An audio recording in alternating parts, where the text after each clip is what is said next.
الله على محمد صلى الله عليه وسلم. Innal hamdalillah wassalatu wassalamu ala Rasulillah wa ala alihi wa sahbihi wa man tabi'ahum bi ihsan ila yaumil qiyamah. Kepada seluruh para penuntut ilmu, kepada seluruh santriwati, kepada seluruh santri yang hadir pada kesempatan hari ini, terkhusus kepada santriwati Rumah Quran Bunda Khadijah atau Ummu Khadijah, yang semoga Allah senantiasa memberikan kepada kita semangat di dalam kita mencari ilmu.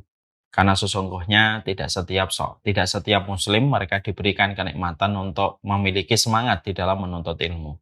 Dan kita tentunya mengharapkan semoga Allah senantiasa bolak-balikan hati kita di dalam semangat kita untuk menuntut ilmu. Alhamdulillah, tentunya senantiasa kita bersyukur kepada Allah atas seluruh nikmat yang Allah berikan kepada kita. Terutama kenikmatan ini harus diikhtiarkan dengan kita sering merenungkan kehidupan kita di hadapan Allah. Terkadang kita menjalani kehidupan sering berjalan tanpa ada sebuah perenungan di dalam kehidupan yang kita jalani. Kita tentunya mengetahui betul siapapun yang merenungkan kehidupannya di hadapan Allah, maka dia akan menjumpai dirinya akan mudah untuk bersyukur dan mudah untuk bersabar di balik setiap kemudahan ataupun di balik setiap ujian yang Allah berikan kepadanya. Yang terkadang menjadikan kita sulit untuk bersyukur, yang menjadikan kita sulit untuk bersabar adalah ketika kita kurang merenungkan kehidupan kita, kurang memikirkan bagaimana perjalanan kehidupan kita antara kita dengan Allah Subhanahu wa Ta'ala. Dan itulah yang menjadikan kita, kalau mendapatkan kenikmatan, sering lupa dengan nikmat yang Allah berikan untuk kita bersyukur. Kalau kita mendapatkan ujian, kita akhirnya begitu cepat patah untuk tidak bisa bersabar, karena kita kurang merenungkan bagaimana perjalanan kehidupan kita. Semoga seiring hari yang bertambah, seiring waktu dan umur kita yang bertambah, seiring itu pula kita bertambah pula perenungan hidup kita. Siapapun yang banyak menyenung, siapapun yang banyak merenung 1 jam, 2 jam dalam hidupnya, maka kalaupun mendapatkan lapang, dia bersyukur. Kalaupun mendapatkan ujian, maka dia pasti akan kokoh di dalam bersabar. Kita pada kesempatan malam kali ini akan melanjutkan pembahasan panjang kita dari sebuah karya yang ditulis oleh Syekh Umar Muqbil Hafidhahullah Ta'ala ketika beliau menuliskan sebuah pembahasan secara sistematik tentang sebuah buku dan kitab yang beliau berikan judul Qawaid Nabawiyah, yaitu adalah 50 kaidah hadis yang sangat kita perlukan untuk menjadi petunjuk di dalam kehidupan kita. Kita tentunya paham sebagai orang yang beriman itu harus memiliki kurikulum di dalam kehidupan mereka. Karena pendidikan itu di dalam kehidupan kita tidak akan pernah teruji kualitasnya sampai kita memiliki kurikulum. Bukankah sekolah itu akan dilihat pertama kali adalah kurikulumnya sebelum kita menitipkan anak kita untuk bersekolah di tempat itu? Maka sama bahwasanya di dalam kehidupan kita ini perlu kurikulum. Dan kurikulum yang harusnya dimiliki oleh setiap hamba yang beriman adalah apa yang ada di dalam kitabullah dan apa yang ada di dalam hadis. Itulah yang menjadi kurikulum di dalam kehidupan kita. Inilah yang menjadikan kita ketika paham kita ini sangat berhajat kepada kurikulum yang harus kita terapkan pada kehidupan kita, maka tidak ada kurikulum yang paling ideal kecuali adalah apa yang kita jumpai di dalam Al-Quran dan Al-Hadis. Ketika berdua, kitabullah dan hadis itu menjadi petunjuk di dalam kehidupan kita.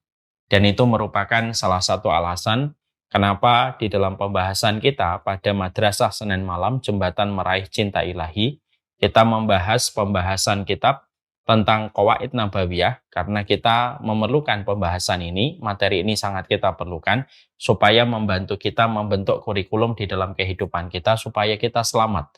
Kita mampu menyelesaikan ujian pada kehidupan yang Allah berikan kepada kita, dan tentunya kita mampu mendapatkan rapot yang terbaik pada waktu pembagian kitab di akhirat ketika kita memiliki kurikulum, dan kurikulum inilah yang kita jalankan pada kehidupan. Orang yang beriman kalau tidak punya kurikulum berarti ada masalah pada konsep hidupnya. Dan inilah yang menjadikan kita selalu mengerti kurikulum itu merupakan perkara keniscayaan yang tidak boleh tidak harus hadir pada kehidupan kita. Setelah kita membahas betapa pentingnya kurikulum pada kehidupan seorang muslim, tentunya kita mengetahui pada pembahasan Qawaid Nabawiyah kita hari ini atau malam ini sudah menginjakkan kaki pada pembahasan kaidah yang kelima. Kaidah pertama yang harus kita perhatikan pada kehidupan, senantiasa perhatikan bagaimana niat kita dalam segala sesuatu. Kita harus hidup berkesadaran, hati kita harus terjaga. Apapun yang kita lakukan, apapun yang kita kerjakan, selalu ada Allah di balik setiap aktivitas yang kita lakukan. Karena tidak ada hadis yang paling penting, kecuali di antara deretan hadis yang primer dan diakui oleh para ulama, pentingnya hadis itu adalah innamal a'malu binniyat. Seluruh amal itu tergantung bagaimana niatnya. Dan tentunya kita paham, sebelum Allah itu menghisab bagaimana sholat kita, Allah itu akan menghisab bagaimana kondisi hati kita. Apa yang kita pikirkan, apa yang terjadi pada hati kita, apa yang bergumul pada hati kita, maka itu merupakan perkara yang dihisab oleh Allah di dalam amalan hati. Sebelum Allah menghisab bagaimana sholat kita dan amalan-amalan fisik kita. Makanya inilah yang menjadikan kita ketika merealisasikan dan mengaktualisasikan qawaid nabawiyah yang pertama adalah bagaimana selalu kita hadirkan niat. Ada Allah di balik setiap aktivitas yang kita lakukan. Hatinya harus berkesadaran, hatinya harus terjaga setiap waktu, dan tidak hanya melakukan amalan dan tidak hanya melakukan gerakan aktivitas, hanya sekedar autopilot, berjalan tanpa ada makna Allah di balik setiap apa yang kita lakukan, karena menjalaninya tidak dengan konsentrasi dan hati yang terjaga. Makanya betul kata Imam Ibn Rajab, hati mereka yang salim adalah hati yang senantiasa terjaga. Ketika bangun tidur dia terjaga untuk ingat Allah, ketika dia melakukan apapun selalu terjaga, mengembalikan itu kepada Allah, maka siapapun yang senantiasa hatinya terjaga, maka mereka adalah orang yang paling sadar pada hidupnya dengan konsep hati yang terjaga untuk mengingat Allah dan menjadikan Allah muara dalam seluruh perkataan dan perbuatan yang dia lakukan. Qawaid yang kedua yang kita pelajari adalah hadis yang datang dari Ibunda Aisyah. Bahwasanya Ibunda Aisyah meriwayatkan sebuah hadis dari Rasulullah, man ahdatsa fi amrina hadza ma laysa minhu fahuwa raddun. Apapun yang bukan perkara kami, yang tidak dijelaskan oleh baginda Nabi Shallallahu alaihi wasallam, fahuwa raddun. Ini penting sekali supaya kita mengetahui kualitas kita di dalam ibadah kita, di dalam keimanan kita. Itu ada sebuah batasan yang harus kita betul-betul jaga. Bahwasanya seluruh ibadah yang kita lakukan, seluruh ketaatan yang kita kerjakan memang betul-betul harus berdasarkan kepada petunjuk yang disampaikan oleh Rasulullah Shallallahu alaihi wasallam. Maka supaya agama ini tetap orisinal, agama ini tetap terjaga kemurniannya ketika kita tidak gampang untuk memberikan kreasi dan inovasi pada kehidupan agama kita. Inovasi dalam urusan bisnis bagus. Inovasi dalam urusan dunia terpuji ketika tidak melanggar syariat. Tapi inovasi di dalam ibadah itu merupakan perkara yang harus dipahami di dalam satu kaidah penting yang disampaikan oleh Nabi. Apapun yang bukan datang dari urusan kami, maka dia tertolak. Inilah yang menjadikan kita selalu selektif di dalam menjalankan agama, di dalam memastikan amal yang kita lakukan dan kita kerjakan. Bukan berarti nanti kita gampang menyesatkan, tapi proses seleksi di dalam memilih satu referensi itu penting. Karena itu menunjukkan bagaimana keselamatan kita di hadapan Allah, bagaimana kita memperhatikan ilmu yang kita peroleh dari baginda Nabi untuk kita praktekkan menjadi petunjuk dalam kehidupan kita. Itu kaidah yang kedua. Kaidah yang ketiga yang sudah kita pelajari adalah bagaimana kita mengerti ketika Rasulullah Shallallahu alaihi wasallam mengatakan kepada kita ad-dinun nasihah. Agama ini adalah nasihat. Berarti sesungguhnya manusia itu akan senantiasa mereka berada di dalam kebaikan selama mereka mau menerima setiap nasihat yang ditujukan kepadanya.